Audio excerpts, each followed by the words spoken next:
Wait, they had how many planes 2 weeks ago? Over 100, right.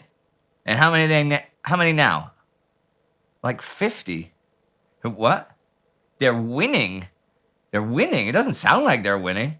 Huh? They're winning big. Okay, if you say so. Yeah. October 29th, 1943. The German forces in the Soviet Union have been asking and then begging command for reinforcements for months. Again and again, please give us more armor. But the answer has repeatedly been no. But this week, to everyone's surprise, it is suddenly yes. Really, it surprised the hell out of me.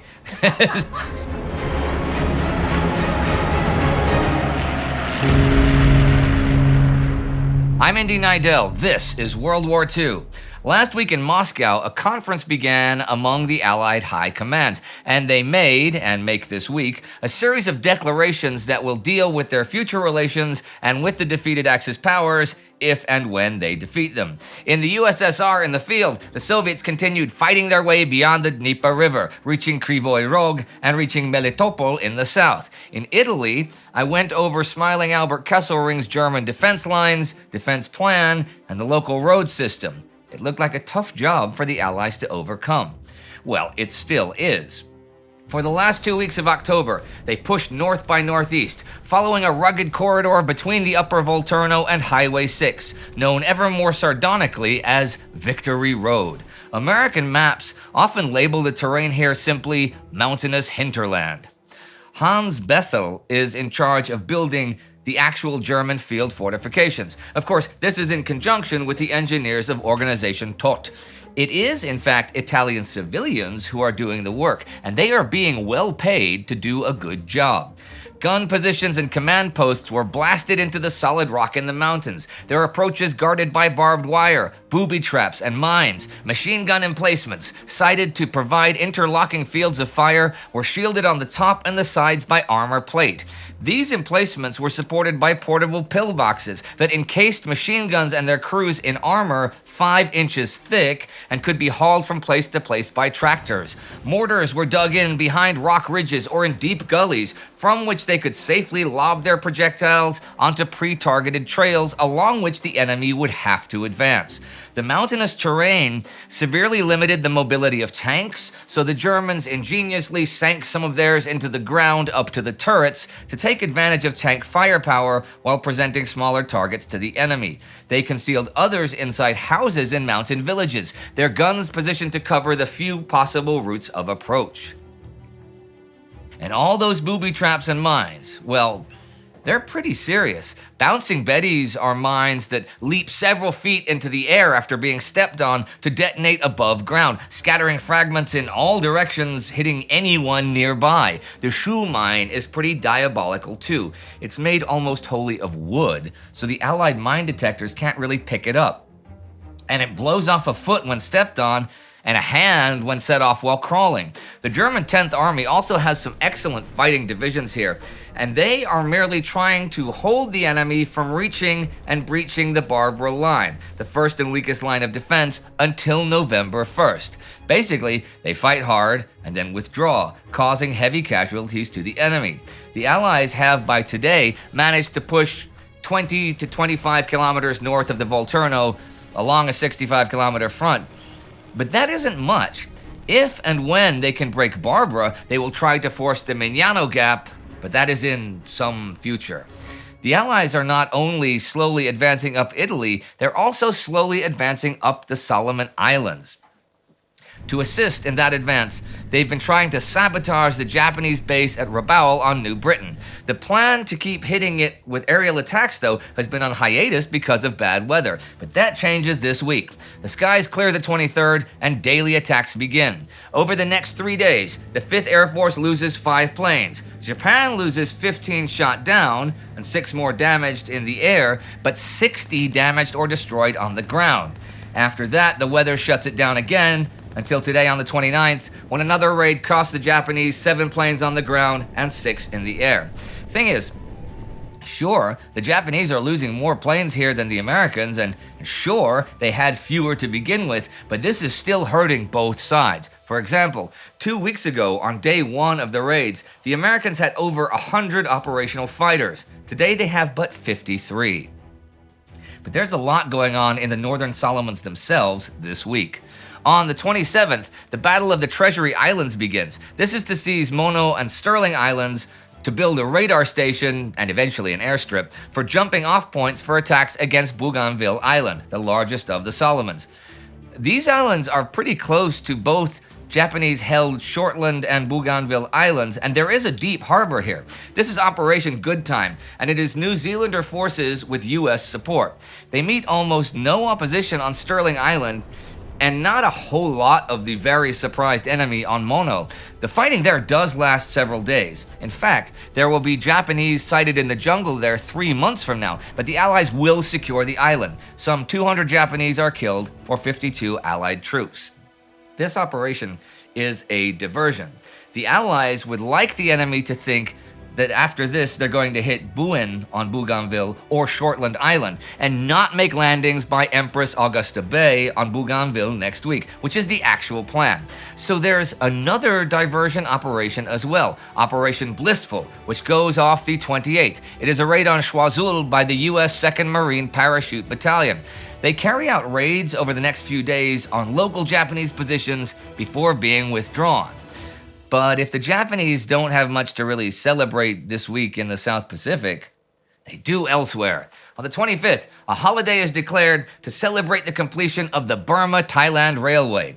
Of the 46,000 Allied prisoners of war who had been forced to build it, 16,000 had died of starvation, brutality, and disease. Also dying on the Railroad of Death, in conditions even worse than those imposed upon the prisoners of war, were more than 50,000 Burmese laborers, for whom neither their race nor their lowly status had been any protection against the imperial ambitions of Japan. The 415-kilometer railroad has its official opening this day. It completes the rail link between Bangkok and Rangoon and will be used by the Japanese to supply their forces in Burma. The Allies, of course, would like to reopen the Burma Road to supply the Chinese nationalists, and some fighting begins the Battle of Northern Burma and Western Yunnan. This is troops from the US, Britain, and the Chinese nationalists. Wai Li Huang commands, and Vinegar Joe Stilwell is his deputy. The main Japanese force is from Japan's Burma front. It's just skirmishing at this point. We saw last week, when I talked about the Moscow conference, that the Americans really want to include China as a major power. The conference continues this week, actually, and there's a lot more being decided.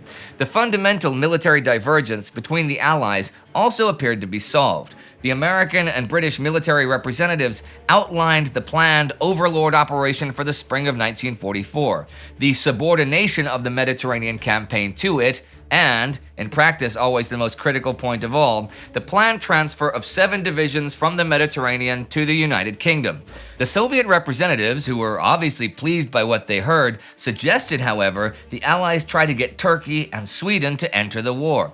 These projects would have involved diversions from Overlord into the Eastern Mediterranean and Scandinavia, both old favorites of Churchill's and both strongly opposed by the Americans. The Soviets are also not very excited about 3 American proposals. That future shuttle bombing could involve planes from Britain or Italy or North Africa landing in the USSR so they could carry heavier loads, sharing weather information to help the bomber offensive in general, and improving air transport connections between the Soviet Union and the Western Allies. Nothing really comes of these because of Soviet reluctance. Gerhard Weinberg points out in A World at Arms something puzzling, that now that the British and Americans are on the official record as prioritizing Overlord over the Italian campaign, Joseph Stalin seems to vacillate on the issue. When, to the consternation of British Foreign Secretary Anthony Eden and the horror of the Americans, Churchill instructed Eden to warn Stalin about the possibility that what Churchill asserted were difficulties in the Italian campaign might well force a postponement in the transfer of divisions from the Mediterranean and hence a postponement of Overlord. Stalin did not react with anger. but instead said kind things about the Italian campaign that would have warmed the hearts of Churchill and Sir Ellen Brooke.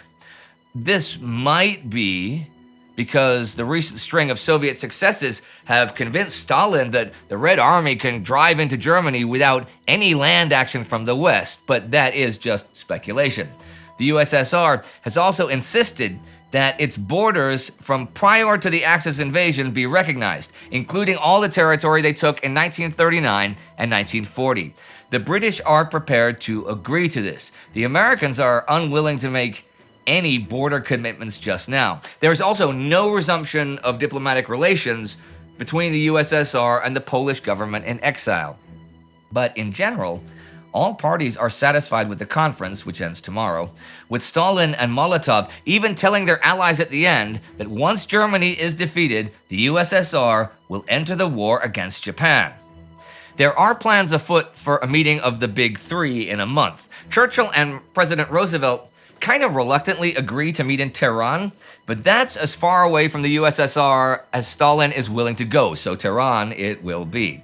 En route to that, though, Roosevelt will meet with Chiang Kai-shek in Cairo. See, he not only wants China fully recognized as a great power, but also, in spite of what he's heard more and more about the corruption and inefficiency of the Chinese nationalist government, Roosevelt sees Britain's imperialist role in Asia as coming to an end. Not overnight, no, but soon enough. And China will then take a bigger role in things and could also be a big counterweight to any Soviet expansion there. Neither Churchill nor Stalin, obviously, are interested at all in this, hence Roosevelt planning to meet Chiang in Cairo.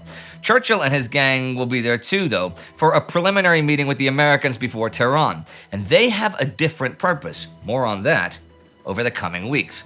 For there is plenty more fighting this week to cover. The fighting in the Soviet Union, where the Soviets continue to advance. On the 23rd, Melitopol falls. This allows the 4th Ukrainian Front to generally advance on the lower Dnieper. Further northwest, Pavel Rutmistrov's armor tries to take Krivoy Rog, to where they advanced after breaking out from the Mishurin Rog bridgehead last week, that same day, but the Germans managed to hold them off. The Soviets do, though, manage to set up a small bridgehead across the Saksagan River. Erich von Manstein's command, first in charge of Army Group Don and now Army Group South, has been characterized by the need to juggle around what are often inadequate troops and armor to meet a variety of threats. He now has the drive on Krivoy Rog and the developing threat near Kiev to deal with, where a gap is formed between 2nd Army and 4th Panzer Army, which means between Army Group Center and South. He has, as he has repeatedly the past few months, demanded reinforcements, specifically more armor. For once, his demands were answered. With the weather across Europe rapidly slipping towards winter, Hitler had concluded that an invasion of the European mainland by the British and Americans was now very unlikely, at least until the spring of 1944. There was therefore an opportunity to send troops east to try and stabilize the situation. The 1st SS Panzer Division Leibstandarte Adolf Hitler is coming over from Italy, now really organized as a division, 264 vehicles strong, including 96 Panther tanks and 27 Tiger tanks.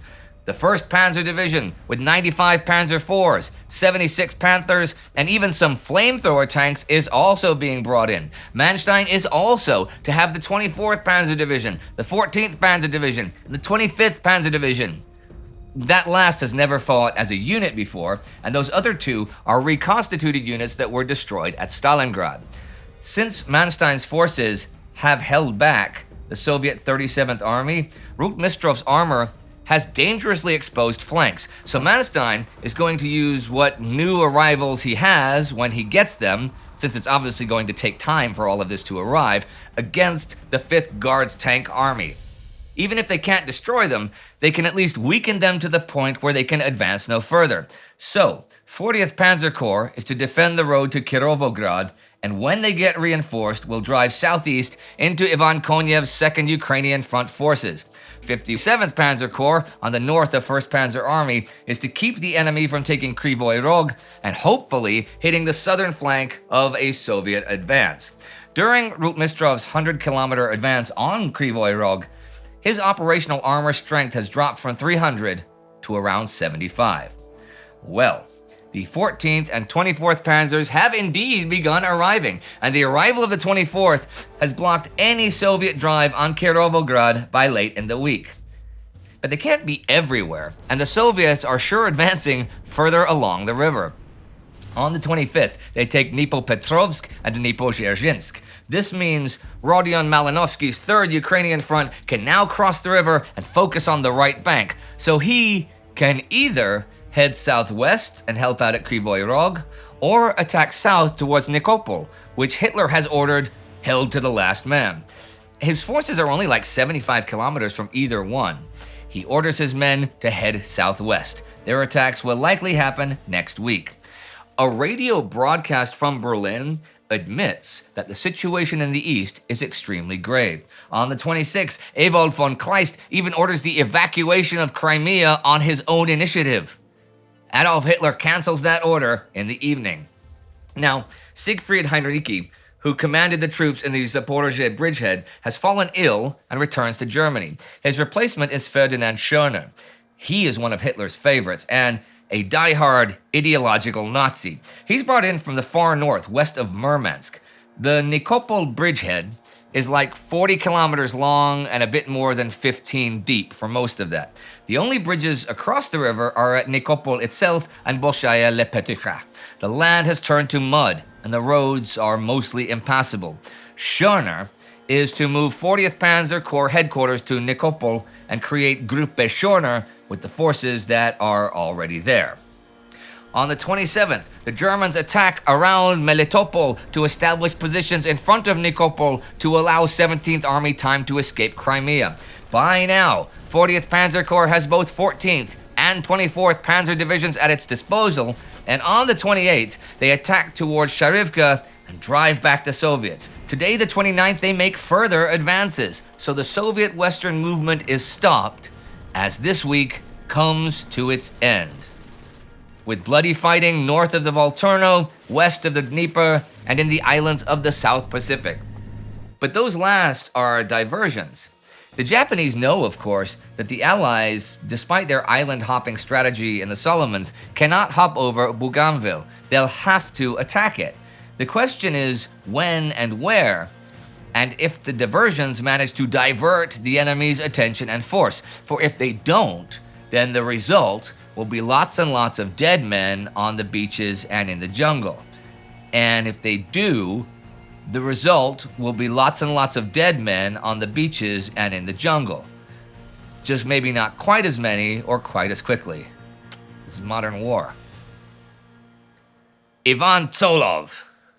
Who's he? He's the Time Ghost Army Member of the Week, and these are the newest commissioned officers in the Time Ghost Army. And the Time Ghost Army is what finances this series. You too can join the Time Ghost Army at timeghost.tv or patreon.com. And thinking about the islands got me thinking about another project we did, again financed by the Time Ghost Army. It was our day-by-day coverage of the Cuba crisis over on our Time Ghost History channel. And you can check out the playlist for that right here. It looks really good, and it is really good. And there was some declassified material that we were the first documentary to actually be able to use. Sparty and I and Astrid did a fantastic job on that. I could talk about that one like forever, because it's a really good series. If you haven't seen it, you owe it to yourself to check it out. See you next time.